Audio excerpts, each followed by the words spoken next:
Okay, church, I'm going to try to get this done without losing because I'm going to be honest with you. I go through these stages, and right now, it's hard for me to do the church thing because I'm just in this mode where nobody seems to be getting it on this law enforcement scandal here in North Gaston County, and reporters seem to be kind of a little bit backing off a little bit. I don't get it, but here's what's going to happen. I'm about to throw it into the court of public opinion. Surely somebody will at least take the time to listen, consider, especially you voters in Gaston County. We got to live with these people. The fact that somebody is so corrupt in our system, in our unjust system of justice, that they can actually be bought off to let a guy walk that should be in jail long enough to kill somebody else. So,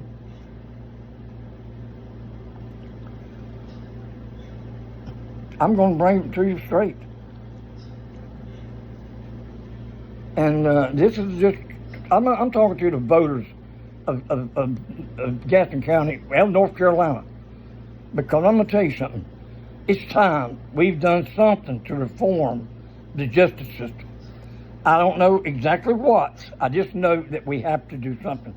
When they can take somebody off the street who stops and asks for directions and who really has taken care of really everything that I've ever been charged with and push me through a torture chamber in 2 counties and not anybody think nothing of it. I mean, I've described what they've done to me over and over again. Now I've found out why they would have done that, because I was getting close on this thing concerning my nephew's death. When I got back, and the funeral and all that had already been pushed through, I began to do some digging, and then, and people started coming forward because people trust me. I've helped them in the streets. I've always been honest with everybody. And so karma comes back to you in that way. Let it be a lesson. Okay, and next thing you know, I've got people telling me this, that, and the other. And I'm looking at this thing and saying, they didn't even ask one question. They never even mentioned this puncture mark with a big knot on the side, which is a muscle shot, and the side of his neck on this side, which he couldn't have given himself, in case Wayne was so terrified of needles that he wouldn't let nobody get near him in one. I can bet you on that. Anyway, he didn't give himself a shot. But it got swept away like it was nothing. Come to find out, as I started digging, I knew Casey had gotten some trouble, but he had kept it hush-hush. It wasn't in the papers. But I had gotten a call, and I told my sister, I said, he's looking at 10 years. 5 minimum. Casey Wayne will not make it 5 years in prison, and I can't get him, I can't do anything to help him. It ain't like I pay anybody off. It was just that I pulled strings, and I got favors, and basically it was just what I'd done for others. It came back to me, and it helped me to help him. But anyway, so he kept it to himself, tried to go on through life, but his uncle took off that he'd always depended on. I was in La La Land. He didn't have anywhere to turn because of the situation between me and him. I won't even get into it here, but it gets really juicy. And if I told you, you wouldn't believe me anyways. How the friction came between me and him. Because nothing could come between me and my family. I mean, no woman ever going to break that bond. But that's another story altogether. But anyways, now I get to digging, and I find out that he was set up. By who? None other than his stepbrother, who had paid his way out of trouble with $50,000 as far as I got right. And his mother just happens to be friends with the police chief in one of our local towns. So that's why he was walking free. And as soon as Casey got the envelope, from his attorney, Shannon Reed, who will not contact me to this day. I've called his office. I've called his mother. I've contacted his aunt. What do you do? I don't know if he's afraid. I don't know. But he owes me an explanation for letting me get locked up for something that I paid him to handle. Casey recommended him. But what, that piece of paper you showed him, that motion of discovery, he showed it to one other person and told him, said, you know what to do with what you've just seen if anything happens to me. He was dead the next day. So here's what I'm telling you. There's motive. More than just motive, they were in love with the same girl. Casey was robbed. This guy had his guns.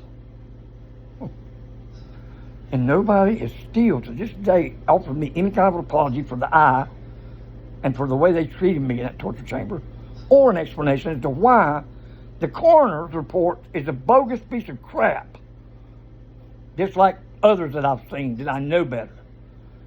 I can solve 5, 6 homicides myself in this county.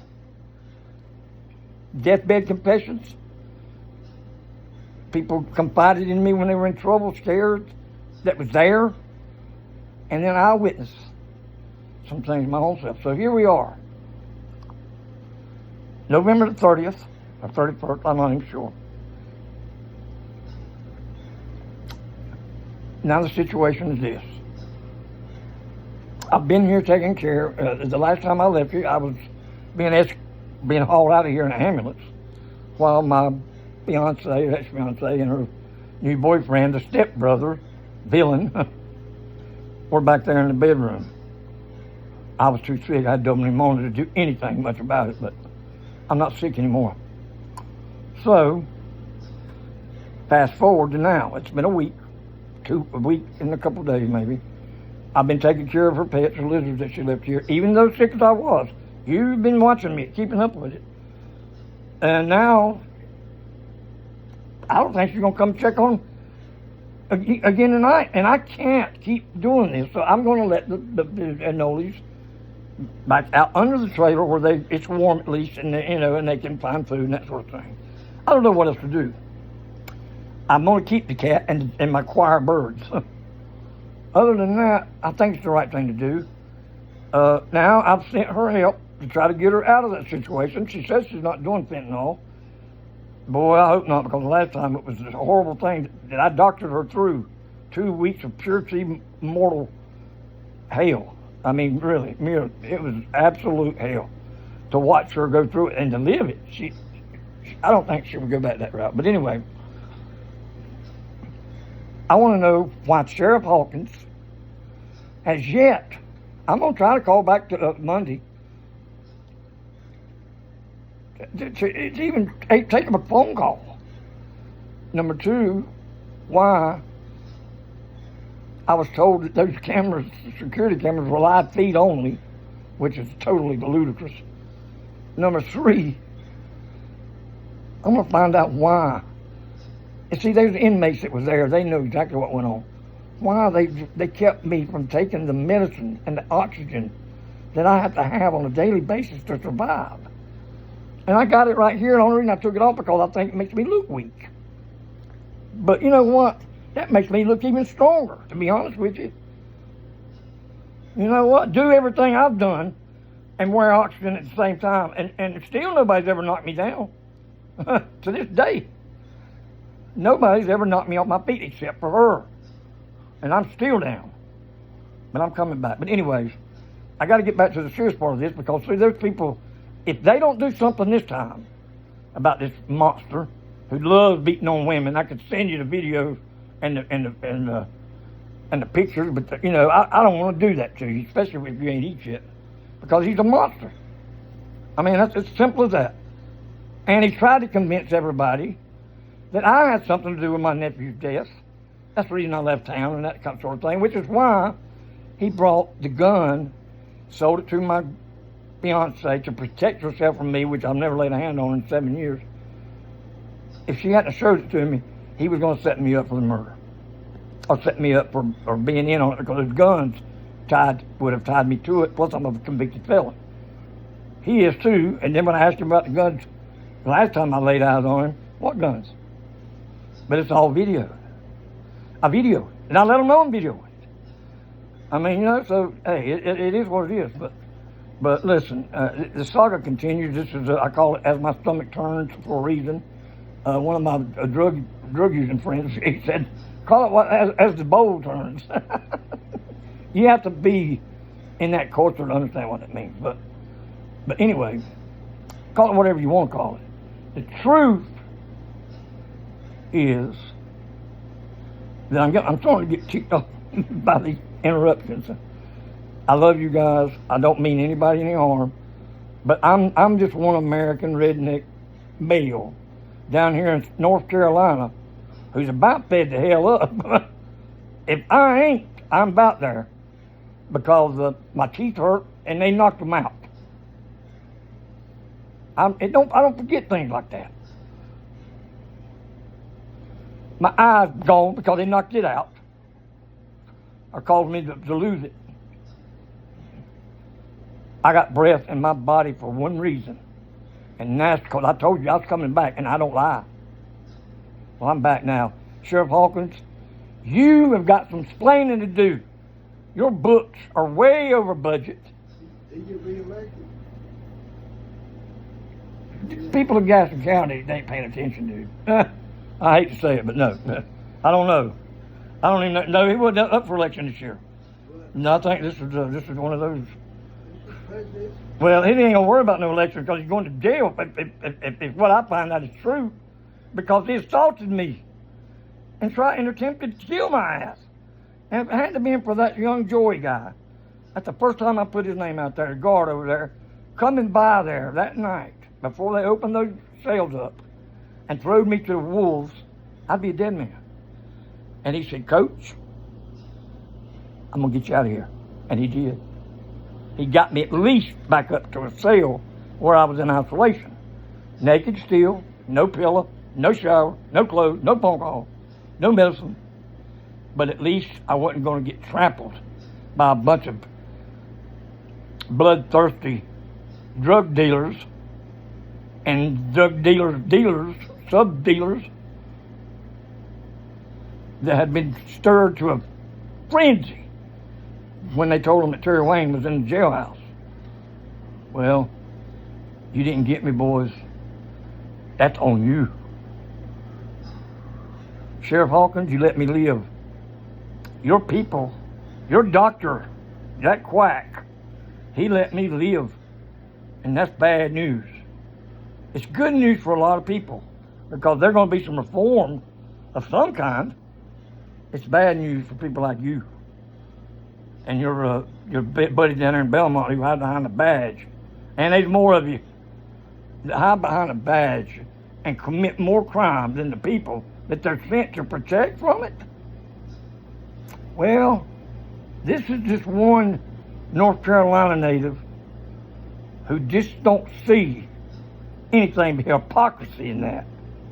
And we know what God feels about hypocrisy.